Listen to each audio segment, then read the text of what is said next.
Mom's off making a movie, Dad's off making a movie. The kid is plunked into. Right. Well, fellas, we're going to have to kind of move this interview along today. I'd like to be able to sit and talk with you into the night over maybe a little sassafras tea or whatever it is we drink. But anyway, Uphill All the Way is a joint project of the two of you. It looks like you've formed your own production company. Roy, I'll start with you. How did this come about? Well, I had the script for like 12 years, and I couldn't get it off the ground. A lot of people were interested, but not all that much. And with my schedule being on the road all the time, I just couldn't follow through with it. So little by little, I just got away from it, you know, and about 3 years ago, well, Mel started telling me about this movie script that he had, and he hadn't said 3 lines, and I knew what he was talking about. And I said, "You turkey, that's my movie. Where'd you get it?" He said, "Well, let's do it together." So it took the two of us forming our own production company, and we became executive producers, which means that we had to put everybody together. We did all the casting, raised all the money, and we found out that was the only way to get it done was to do it ourselves. But the storyline then, Mel, really was a joint storyline. I mean, you didn't have other writers. The concept originated with you two? No, it was written by Frank Q. Dobbs of Houston. Well, actually, he's from Huntsville. And he's got offices in Houston, though. But he wrote the script, and I wasn't even thought of at that time, you know, about the other guy. It was written for Roy, and their idea was to put Roy with a trained actor. And they had in mind somebody like Michael. As opposed to an untrained actor. As opposed to an untrained. And they had in mind somebody like Michael Landon. And it turned out, though, that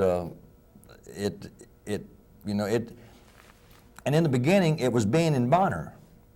And I didn't like the name of Bonner, and so I changed it to Booger. So Booger it is. Okay. Then, Roy, you all shot it totally in Texas? Yes. Where?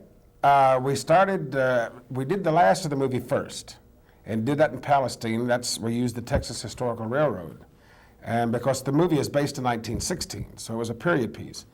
And then we went to Brackettville and then to Lajitas, which is right on the Rio Grande. The reason for Lajitas is that the story is based loosely on a true incident, and that is the area where it happened. And but Texas had everything we needed, you know, plus all the crew. A lot of the actors and all the crew and the grips and the technicians are all from Texas.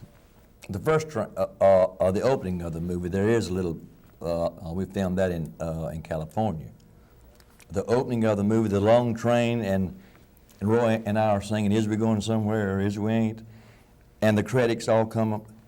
That was filmed at Sonora, California, at an old historical railroad there.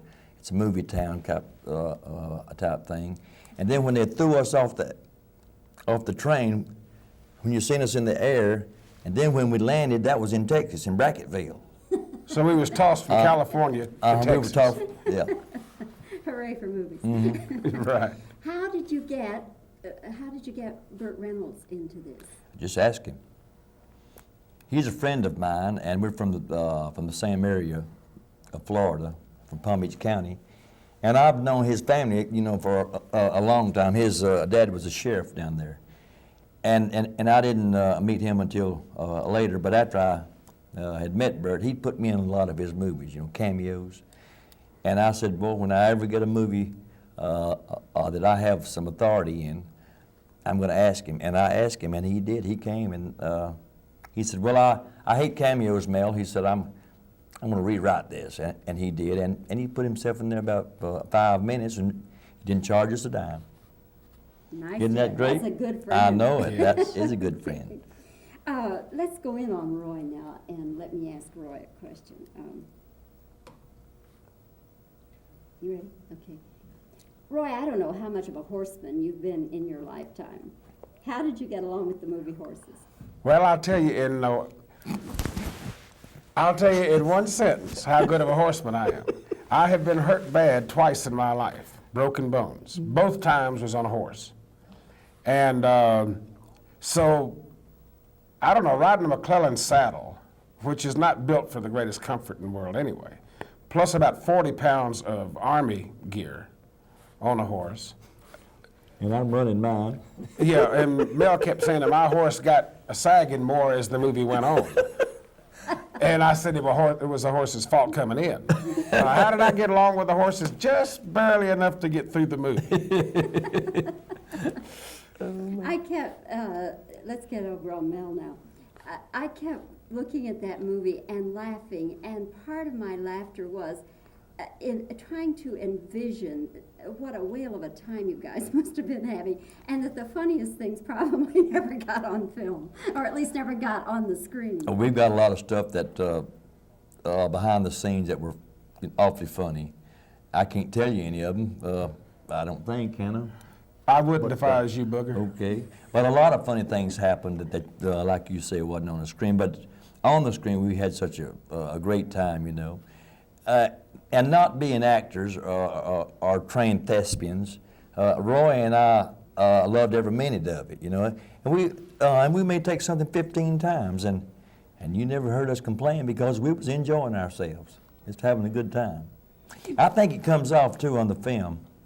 What about the getaway car, the one that goes around in the circle? Now, did you guys actually, and you were the driver. I was the actually. driver. Booger was the driver. Right. Okay. So how was that? How was it? Well, I mean, it was okay for me. I was enjoying myself. I was scaring Ben. You know, he was really frightened because one time I almost ran in a deep crevice there, and that little car was just it was almost like a Japanese geisha house. It was real fragile, you know. Well, his wife told me coming in, she helped put the movie together, Judy. She said that when she saw me climb in the car for the first scene, she said, I wouldn't do that if I were you. And I said, I don't want to, but it's in the script. She said, he can't drive at the house, let alone supposed to be driving, acting like you don't know how. It's no act with him. He's going to hurt you bad. And boy, I'll tell you, and he only knows one way, and that's full tilt. Yeah, we were lucky. We were lucky. Didn't wreck you or the car too badly. Okay. Well, hey, fellas, I've enjoyed it very much, and I hope the film does well for you. Did I ask you what the budget was on the picture? Well, about? It was $3.5 million. All right. It cost a little more than that. They always do. Yeah, Yes. yeah, we didn't intend on it being like that, but we forgot about the music. and Roy and I, we had to come off of our hips for that, but it's all worth it, you know, and it was a whole lot of fun. It's entertaining, and I think you can take your family to it. All right. Well, thank you both for coming by today. Bless your Good to heart. see you. Thank you.